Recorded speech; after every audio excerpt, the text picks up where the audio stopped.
ExxonMobil is a vast global organization of 63,000 employees on 6 continents, but it was made in America. Pulitzer Prize-winning journalist Steve Cole, who wrote a seminal book on the company, says its story is the story of oil.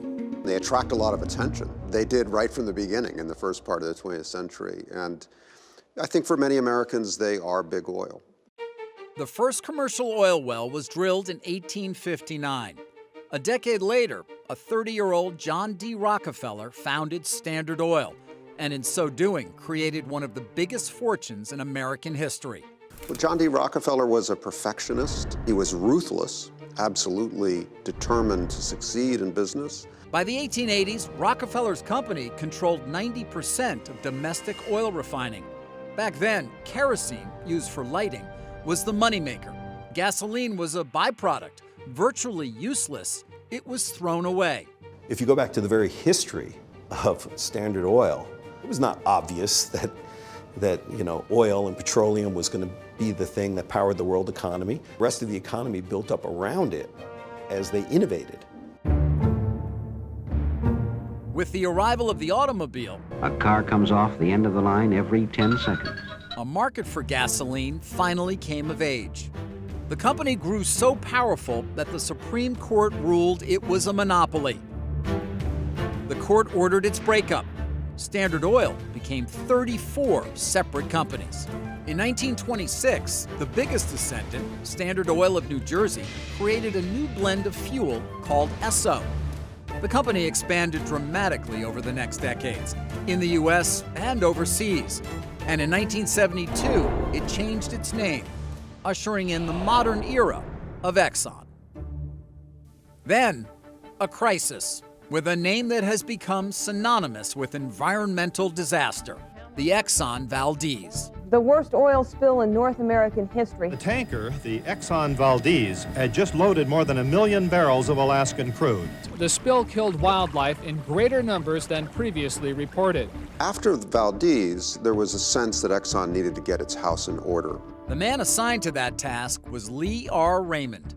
A chemical engineer by training, he was appointed chairman and CEO in 1993. He was a man of enormous self-confidence, and he was a believer in financial and operating discipline above all else. There is a lot of reflection on discipline and safety. And in 1998, Raymond engineered a more than $75 billion merger with Mobil, creating the largest oil company in the world and reuniting the 2 largest descendants of the Standard Oil breakup. The new company will be known as ExxonMobil and will retain both strong brands. At the close of the 20th century, ExxonMobil was one of the most valuable companies in the world. But today, its history and actions in the discussion around climate change have come under scrutiny. Did any of your executives at any point mislead the American public? Ro Khanna, a Democratic congressman from California, chairs the House Oversight Subcommittee on the Environment. He believes that big oil companies like Exxon can't move forward with an energy transition until they've come to terms with the past. And do you feel as though Exxon in particular holds an outsized role, or is it across the board oil companies? The record shows that Exxon was the worst in terms of the most egregious. Now, again, not the current management, just to be clear. In the fall of 2021, Khanna helped launch high-profile hearings. We're going through all the documents because they've produced a tremendous amount of documents. To uncover what the big oil companies knew about climate change and when. He cited a document written by Exxon scientists back in the 1970s. Exxon had a report that said, quote, there is general scientific agreement that the most likely manner in which mankind is influencing the global climate change is through carbon dioxide release from the burning of fossil fuels. But Khanna said that in 2002, Lee Raymond, Exxon's then CEO, was still casting doubt on those conclusions. He said, quote, he does not believe, quote, that the science establishes the linkage between fossil fuels and warming. I assume you would acknowledge that Mr. Raymond's statement was a mistake and the company regrets it, correct? I think Mr. Raymond's statement was consistent with the science at the time. I don't even want to argue that, Mr. Woods. I don't even want to argue that. Here's what disappointed me. Darren Woods did not distance himself from a single comment that past Exxon CEOs or executives made. But why does it matter? Why does it matter? It was 20 years ago. Because it matters in what the culture of that company is. Is the company going to still hunker down and do everything possible to make maximum profits without really tackling climate? Or have they really turned a corner? Have they really gotten some religion? Do you think you pay a price not throwing your predecessor overboard, for lack of a better term, or at least just somehow meeting the objections that some of these legislators have in terms of taking you as a really trusted partner? I would say judge us on the work that we're doing and what we're doing going forward. I mean, we've got to focus on how we're going to address this problem. We're doing work today and advancing very large-scale projects on those needed technologies. We're engaged with governments all around the world to reduce emissions, while at the same time providing reliable and affordable energy, which is so critical to people's standards of living all around the world. Darren Woods has been facing pressure not just from politicians, but from Exxon's own shareholders. First, D.E. Shaw, a giant hedge fund, got 2 new directors installed on the board in March of 2021. This after activists started to get involved. D.E. Shaw, which we've been reporting on for some time, took a sizable position in the company. During that same spring, a little-known activist pushed the company to embrace the energy transition and mounted an audacious campaign to get 4 new members on Exxon's 12-member board. This is a very significant moment. This will be written about. This is historically important. Unclear at this hour whether Exxon has prevailed. And it's time to let shareholders have their voice. It appears that they have elected shareholders have elected 2 of the dissidents candidates for that board. And from what I understand, a 3rd director nominated by Engine 1 will actually join the board. This is either the most appalling intrusion into a company's business imaginable on one side, or it's about time something happened. In the end, the shareholders voted in 3 out of the 4 candidates. Exxon is nothing if not realistic, and their experience of this proxy fight has surely gotten their attention. They've got 3 people on their board who they didn't want to be there, and so they've got to learn to, navigate in a different kind of conversation. Change is good, almost always, and the change here happened, faster than otherwise would have. I think everybody's benefiting from a room that's got more new thinkers. Jeff Uben, a leading activist investor, is the founder of Inclusive Capital Partners, which focuses on sustainable investing. He was one of the 2 members who joined the Exxon board due to the pressure from D.E. Shaw. It's a good board. You've got environmental activists in the room. He kind of anchors the conversation over here, and it makes other people like me look reasonable. No, but that's what a board should have. I'm curious about what you've learned about the oil and gas industry that maybe differed from your beliefs before you joined the board. The only way we're going to fix a problem is to go into the problem. You can't run away from the problem. We can determine our future. We can carve out our future because of this climate imperative. Since the changes in its boardroom, Exxon has made a number of announcements. One of the biggest, its ambition to make its global operations net zero by 2050. It was the last oil major to make the pledge of capturing or removing as much greenhouse gases as it emitted. The fact that Exxon is modeling net zero and is comfortable with its role in a zero carbon economy in 2050, that's 1 year change. That's in 1 year we've done that. That's fascinating, right? So I think it's roughly a year ago or so you lost that proxy fight. What, if anything, have you changed in terms of whether it's your transparency, whether it's the way you communicate with shareholders as a result of that event? Yeah, I think you've touched on 2 important ones. For all these things, all these challenges, our job is to learn from those and make sure that we're responding to why did we get the votes against us. So you will see today we've become much more transparent so that people can get an idea of how we expect to manage this business as we move into this uncertain future. And the Houston Hub's a great example of that. Joe, nice to see you. Nice to see you. Joe Blomart was the first head of a new business at Exxon called Low Carbon Solutions. Shall we go? Let's do it, yeah. Shortly before announcing his retirement, Blomart showed us where the company is developing one of its biggest projects. Located around its massive Baytown complex, the Houston Hub is a proposed CCS, or Carbon Capture and Sequestration Network, and will include other industrial facilities in the area. When you talk about carbon capture and sequestration and the project that you're beginning, how does this fit in? Most of the facilities here, David, emit carbon dioxide. And what carbon capture and sequestration does, it captures that carbon dioxide prior to releasing it to the air, and then it transports it and deep underground sequester that in a safe and secure manner. This is actually an excellent location to do that. And then in close proximity of the US Gulf Coast, for instance, where there is a unique amount of storage of CO2 possible. ExxonMobil is moving forward as fast as I've seen them move, which is pretty fast. Steve Davis is a geologist and researcher affiliated with Stanford University. He was a 22-year veteran of ExxonMobil who worked on CCS projects and left the company in 2020.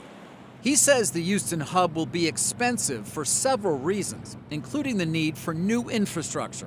Oil and gasoline pipelines are very low-pressure systems relative to what we have to transport CO2. So the existing pipeline system we have, to the extent that we might hope to repurpose it to transport CO2, is not going to work? Probably not. CO2, if it gets any exposure to water, will react with water to create carbonic acid, which is corrosive to steel. For a spec-built CO2 pipeline, that you're going to be looking at something around $300,000 per inch mile. So that means for every inch of diameter, that mile will cost $300,000 to build. All of a sudden, you're way up in the millions to $10 million per mile for that pipeline. You're talking multi-billion-dollar projects. Huge. The cost of these pipelines it comes up a lot, Joe. If we were to really do this nationally or internationally, it will be very expensive. This is not new. CO2 is actually being used already for quite some time. The industry understands how to transport CO2 through a pipeline. The corrosion aspects can be managed. The use case for carbon capture is we just need to get that scale going. Once we get the scale going, great things will happen. We'll go down this cost curve.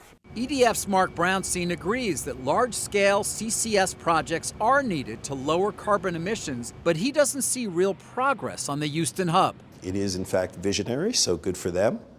Okay, but what's missing underneath that are any of the business plans, any of the engineering plans. I mean, this is a company that does its homework. Well, I would say that's a mischaracterization. We have done our homework. And frankly, we've announced a project in Baytown, which is a starter project for that hub. And so we've got a project in works, hydrogen, carbon capture and storage, reducing emissions at our site, a viable project that's been advanced. So it's real, it's happening. There's more work to be done, no doubt about that. But the journey of 1,000 miles starts with the first step, and we're taking several first steps. And one of the crucial pieces Exxon says it needs is a price on carbon of at least $100 a ton. That price may influence another project that Exxon touts. At its research and development facility in central New Jersey, the company is testing materials that could be made into something called biofuels. BJ Swarup is the vice president of R&D. Welcome, David, to our biology lab. We do a variety of things here. We want to turn this, and we want to put this into your tank. We want to turn this into jet fuel. Biologist Kelsey McNeely is looking into different organic materials, from algae to wood chips. So what did this come from originally, though? This was wood. So this It started looking like that, and I like to think about it basically as liquefied wood. You basically just cook that sawdust under the right conditions, and it liquefies. And then we can upgrade that into drop-in fuel. We want to understand down to the DNA level what is actually going on in the biology. So in this lab, we have the ability to sequence DNA. You can tailor the biology to be able to get the products, the feeds you want to make the fuels that society wants with the lower carbon intensity. A lower carbon intensity because biofuel is potentially a carbon neutral fuel. So we actually account for the carbon dioxide that plants pull out of the air, and the energy that you have to put into farming those plants, and then the energy to process, and finally the emissions associated with using it as a fuel. And carbon neutral basically just means that that accounting comes out at zero or close to zero. They've talked for years, for example, about advanced biofuels.